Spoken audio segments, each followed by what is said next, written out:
Alisa Starr, Alisa Starr, blabbermouth, breathtaking, so bizarre.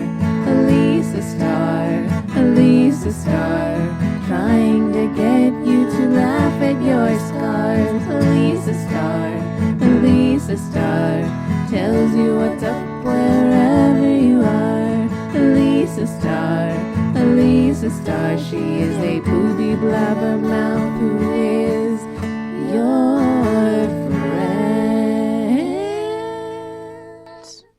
Hi guys, it's me, and I am here to talk about today I am writing what to do after your kid is sexually attacked again, because this is my life now. I am in a writing prison, which is different than the art prison I used to be in, where I would just make myself make art for every day for a million days in a row. And I always assumed, not a million days in a row, because of my bipolar manic depressive stuff, like it actually, I kind of created my snarky cards job so that it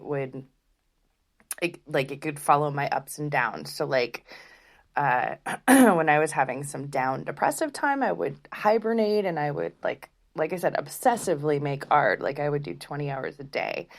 But then when my depressive state lifted, I'd be in manic state, and then I'd be hella charismatic, and I'd need to talk to people, and then I would go out and show people the cards I'd made while I was hibernating. And that actually really worked for me. I sold 100,000 snarky cards with that. So, and it was 12 or 13 years where I carved out a job that played to all of my weaknesses and turned them into strengths. So that was really cool. Now that I am on this medication, I don't have those. Yesterday I was having a really hard time, but it took me a while. It took me a couple of hours of trying to make myself work and being really sad to realize that I was also in a lot of pain. My boobs have started to shoot downwards. And because they were really fucking heavy before, I'm like a 42F or something. I have these enormous knockers that I love very much. But now that I'm an elderly person, they are racing down to my belly button.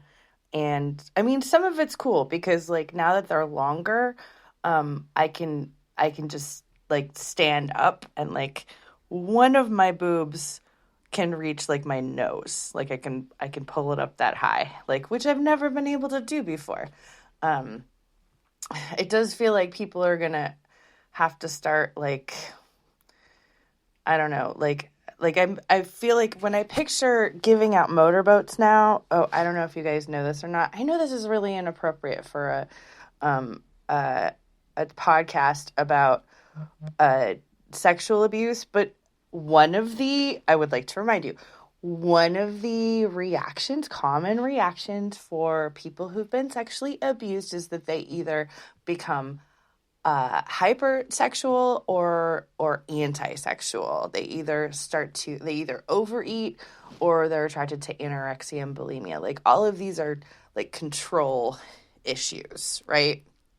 They're ways to control your body after you lost control of your body. It totally makes sense. So I'd like to say that before I talk about the fact that I write these filthy, dirty cards. This is what I've been doing for the last 14 or 15 years of my life.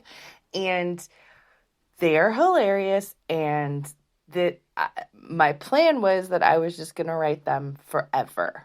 And this book interrupted those fucking plans. It is way more depressing than writing comedy. I guess this is really what I wanted to say. That's a duh, I guess. So, okay. So what was I going to say here?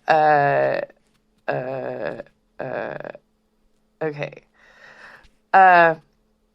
Sorry, guys, I didn't mean to spaz out there. I just was thinking about how it's so weird. It's so, like, because people seem a lot more interested in this book than they do my comedy, which is, it's just been tripping me out for the last 3 months because people have been trying to get me to shut up about my child sex abuse, like, since it happened, because they talk about everything. I just casually bring it up in conversation all the time. People do not like that. So after a while, I started to bring it up when people were boring me because I didn't want to talk to them anymore. I would cram it into conversations so weirdly. Just to fuck with whoever I was talking to. You know, I learned it from my friend Liz when I was 19. She was like, you just need to be less sensitive. And I was like, what are you talking about? She's like, what, can you ever think of something you could say that would bother me? And I was like, I guess I could make fun of your dead mom. She's like, wrong. I do that all the time. And I was like, oh yeah, you're right. So I worked on that, right? And so now I do brag about my weaknesses, like the fact that I'm a petty bitch.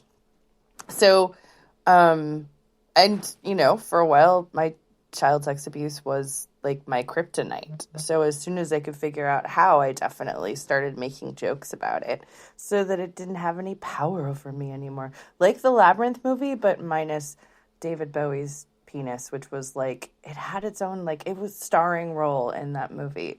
Even as a child, I was like, I mean, even more so because I was a kid, because I felt like he was always like at kid height with that thing. My friend Lauren posited once that it had its own trailer. Oh my God, this is really inappropriate. Welcome to my brain. Okay, so what was I talking about? Oh yeah, I think that my boobs are going to turn into slinkies.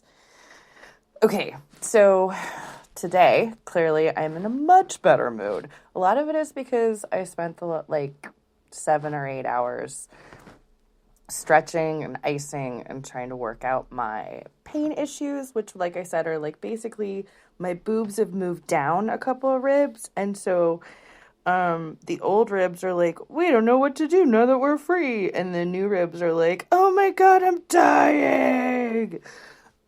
So that's super fun. So they need a lot of extra care, and I was not doing that while I was hunched over my computer trying to finish this fucking book. So I fixed it, and once my pain was down, I felt less hopeless about it. And this mandatory fucking reporting chapter is still kicking my ass, mostly because it's like, you know, it's about dealing with the police, and so there are a lot of citations. I think I mentioned that yesterday. Anyway, so today I've decided to go back and forth between the mandatory reporting chapter and the Bravery boxes chapter, which is my last one. And Bravery boxes are something I started doing for a friend of a friend of a friend. They're basically like, they're a way to calm you down from a trigger. And by you, I mean the person receiving the gift, right? Like Bravery boxes are something you make for somebody else because that somebody else is so triggered or so traumatized that they can't figure out how to get out of it, how to think about something else, how to calm down, how to stop being afraid, any of that stuff. So the Bravery box, you can, hopefully the people who read this book are people who are friends with survivors. And so the Bravery box is something you do for a friend or your kid or your niece or anybody who's having some hardcore trauma stuff going on. And what you want to do is you want to give them new memories because their old memories are super fucked up. So you want to hit all their senses and you want to give them a couple of touchstones. So all of the senses, right? So you start with smell. You go get them some kind of scent. Now, this is the most important thing about the Bravery box is that you get things that you know they don't have. If this person is obsessed with, okay, I'll just tell you. Okay, when I was 13, I was obsessed with Beauty and the Beast because she was the first Disney princess that could read, and reading was my jam. So I collected a bunch of figurines and shit. And the guy who assaulted me gave me some of them as presents. So I couldn't really tell anyone that every time I looked at them, I thought of him, but I did. And so what I want you to think about if you're thinking about doing a Bravery box is give them something that they have never expressed an interest in. Give them something that comforts you. It doesn't have to actually comfort them. It's a token. It's a token of your love. It's a token of you wanting them to be okay. And whether you... okay, so what I'm talking about first is the box. You want to decorate the box, or you want to buy a box that's already decorated. Don't cover it in a theme, like I said, that you know they're obsessed with. If they love monkeys, get them something else. I love monkeys, so I can't think of anything better than that. Just it's got to be something different. So that, because like I said, you're giving them new memories. So make the box pretty and fun to open, but not difficult. Don't wrap it. Just decorate a box so that they can just open it like in the fucking movies. So then, like I said, a scent. It doesn't have to be complicated. It doesn't have to be Calvin Klein.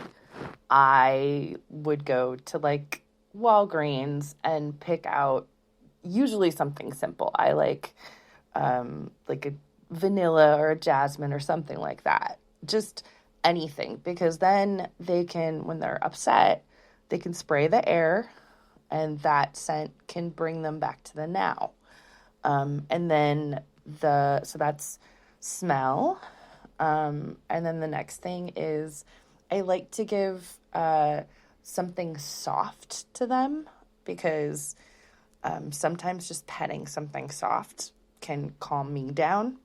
When I was in a lot of pain, I started putting faux fur on all of my clothes, because just like I said, just touching something soft would calm me down enough that I could figure out why my body wasn't working and how to fix it. So the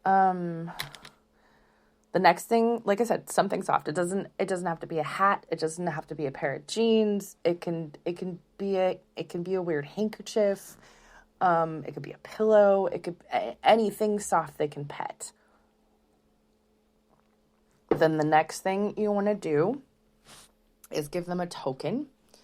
So this can be anything. Preferably jewelry, because jewelry is harder to lose, and it shouldn't be expensive because you don't want them stressed out about losing it. A keychain would be fine, but like I said, like losing it is going to cause them anxiety. So you want it to be something sort of cheapish that they can wear every day: a bracelet, a necklace, a ring. People of all sexes and genders wear those things, especially now. So like I said, it doesn't have to be expensive. It shouldn't be expensive. And I like to give away like weird, big outrageous bracelets and, cool necklaces and rings and just like a little collection of them, so that, because not only is it a token that makes them, like, when they wear it, they look at it and they think, oh, the person who gave that to me wants me to be okay. And that can really ground you and pull you out of a trigger. Just knowing that someone gives a shit about you is really important in those moments. So looking at the token does that, but also it can feel like armor, and if you can teach this person who's in trauma that sometimes you put something on and it makes you feel strong. It's dumb, but it totally works. And it's been working for me my whole life. Like, if you can find any kind of costume, it doesn't have to be crazy. It can be a raincoat that makes you feel like a badass. But there is comfort in some clothes. Some clothes can be magic. And you're just trying to imbue, you know, this idea that you love this person, that you want this person to be okay in every single object. And they will get it because you made this for them. And then the final thing is you want to touch their feelings, right? Well, wait. I also like the idea of giving someone like a USB full of like just like songs that make you feel better, like a weird mixtape, you know? Like I said, nothing you think they'll like. So, and they don't have to like all of it. They don't have to like any of it. It's just literally you just being like, okay, there are different ways to comfort yourself. This is how I do it. Everybody's different.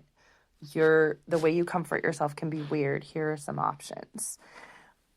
Because, you know, like I like to watch glass bottle factories videos. I think that some of it's like Mr. Rogers used to take us to like those places, and he would like go to crayon factories, and I just like watching the machines like make the stuff. There's something about it that I find really soothing, which is ironic because there is nothing about me that is the same as other people, but I find the sameness reassuring nonetheless. So like that's fucking weird, right? But it makes me feel better. So I do it when I'm pretty upset. So you're just trying to expose this person to just different ways to comfort themselves and showing them how you do it. And like I said, they don't have to like any of it. They don't have to like all of it. You don't really have to talk to them about it. You can just be like, oh, I made this for you. So the final thing that you want to do is you want to write some notes, right? And those notes, I'll include some text in the Bravery box chapter, but the notes are basically like, you can do this. Other people do this. This feels terrible. This fucking sucks. You're going to be okay, but it's okay that you're not okay. I love you. I want you to be okay. But until then, whatever feelings you have are fine. You should be angry and sad. This is an angry, sad time. That's totally cool. Just any kind of reassuring shit like that. So I'll write, in all of my chapters, I'm writing scripts so that you know what to say. But I also write scripts for like, this kind of stuff really hurts survivors. So hopefully that'll all help. Anyway, so I'm trying to balance out mandatory fucking reporting. Like I said, it's just kicking my fucking ass. And then bravery boxes, and I feel like if I can just finish one chapter today, then like I already had to move it back, so I'm gonna have to work on this for all of fucking June.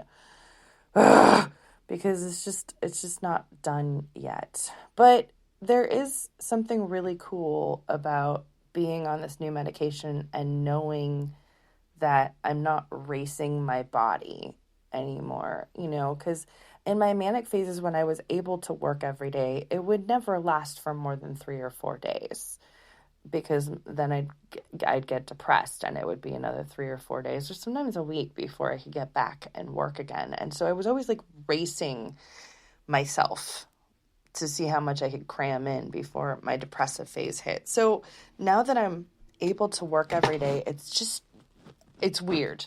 And I have to learn a whole new way of pacing myself because I used to rely on my depression to do that. So, that's what's going on with me today. That's what it's like to write the book today. And thanks for listening. And I hope that I did not confuse anybody out there because I talk about my boobs and this book in the same time period, in the same podcast. So if you do want to see my snarky cards, you can go to snarkycards.etsy.com. But this book will also be available, I guess, June 30th now because I cannot finish it in time for it to be out next week. Yeah, that doesn't sound possible. So thanks for listening. I hope you have a great day, guys. Alisa Starr, Alisa Starr.